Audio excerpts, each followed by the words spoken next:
আগামী 12 ফেব্রুয়ারি এই নির্বাচনে দুটি নির্বাচনের ভোট আছে। একটা হলো রেফারেন্ডাম, সংস্কারের পক্ষে বিপক্ষে হ্যাঁ না ভোট, আর একটা হলো জাতীয় নির্বাচন, 300 আসনের পার্লামেন্ট সদস্য নির্বাচিত করা, যারা আগামী দিনে দেশ চালাবে। সেই জায়গাটার বড় আমানতদারির দায়িত্ব হচ্ছে প্রশাসন, যাদের হাতে পুরো ইলেকশনের দায়িত্ব।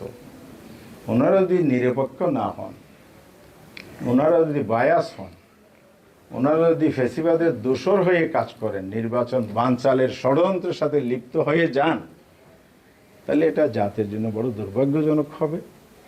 এবং আমরা মনে করি আমরা সরকারকে সবসময় সহযোগিতা দিচ্ছি, এটা আপনারা দেখেছেন, এখনও দিতে চাই।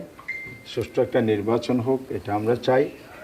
এবং সেই নির্বাচনের মাধ্যমে দেশে গণতন্ত্র পুনরুদ্ধার হোক, এটাও আমরা চাই।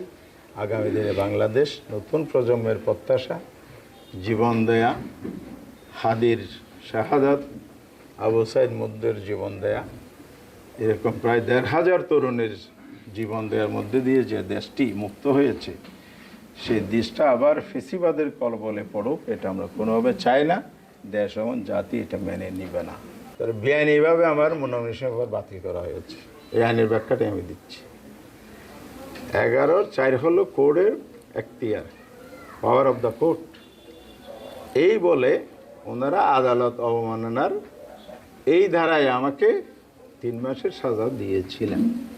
কারণ সেই মামলাতে এটা না, এটা হলো একটা বক্তব্যের মধ্য দিয়ে ইন্টেনশনালি একটা মামলা করা হয়েছে রাজনৈতিক উদ্দেশ্যে। কোন সরকার?